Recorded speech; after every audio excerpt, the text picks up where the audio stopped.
This is Mario Ranchi, brand strategist and founder of Manufacturer. So today we're going to talk about strategy. And how do you do that? Well, it's very simple. I've narrowed it down to three critical things and critical elements. Define the users, define the brand, and define the goals. So the users are the people who use your brand. It's simple, the ones that are using your brand, who are influenced by your brand, who like your brand. They're just your tribe, your people, your specific people that identify with your beliefs and your values.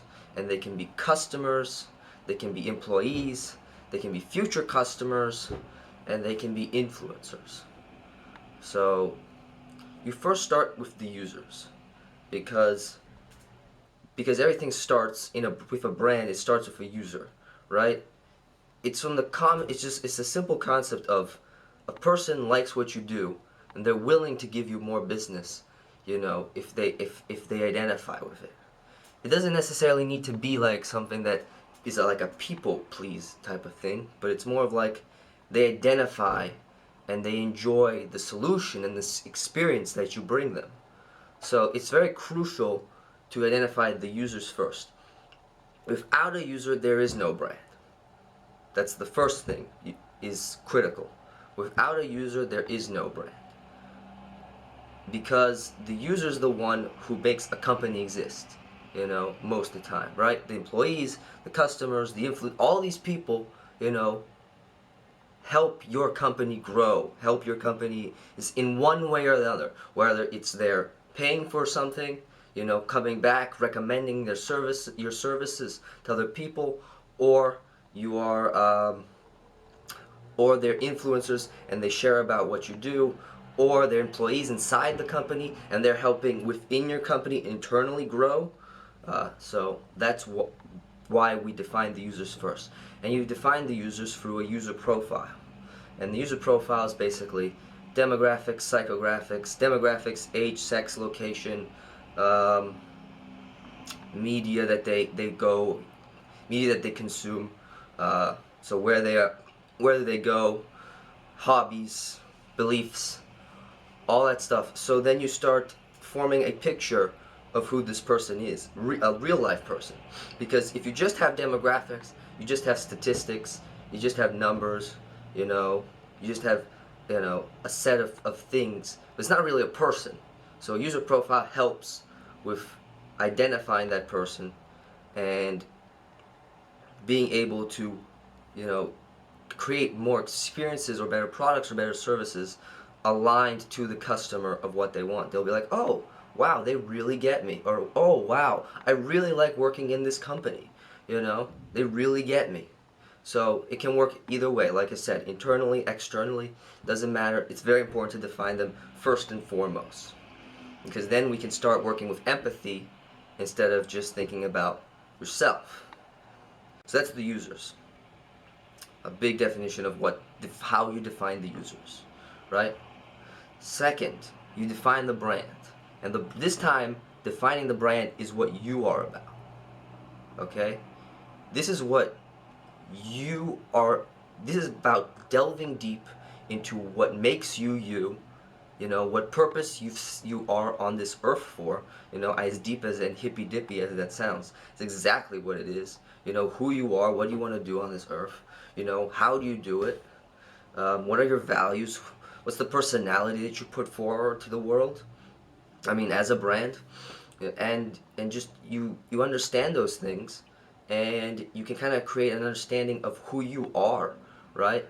And you can start kind of seeing the similarities between maybe your customers or your users and you can start kind of like coming halfway to them, like, since you know who you are and you know who they are, and the goal here is kind of to know that, like, if you're similar, if you're similar to the users and the users are similar to you, this is what we call alignment, where everything just gels, where you have your customers, you enjoy working for customers and they enjoy working with you, you enjoy working with your employees and they enjoy working with you, and yeah, And that's basically it. It's all for alignment. And the third part is define goals. And define goals is a really good one, because after all this, you're like, okay, this is cool, this is nice in theory, right? So what are we going to do next? What is this? So because it's all esoteric. I mean, it's kind of theoretical at that point. But when you move into the goals, here's where it starts to get interesting. Okay? It becomes the tactics after that, right? What are you planning to do later in the future to bring value to your customers? So it's about defining the goals of your organization, of your brand, and how you want to create a better experience for your customers. So what does that mean? It means like we plot out a chart, general and personal, and then deep and shallow. And it's important to do this because you start mapping, different experiences. You can have a logo, you can have a website, you can have all those things, and they're great, but let's be honest, they're very surface level.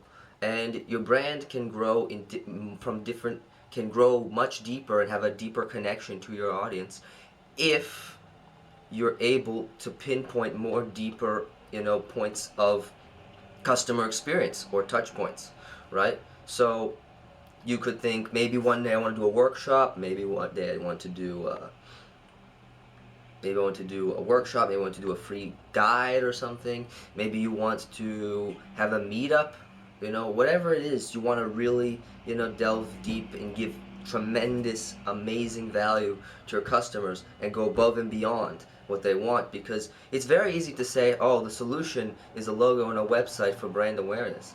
They're important, I'm not saying they aren't, but you can map out with the defined goals a more understanding of what you can do more. We might not technically be able to do that, right?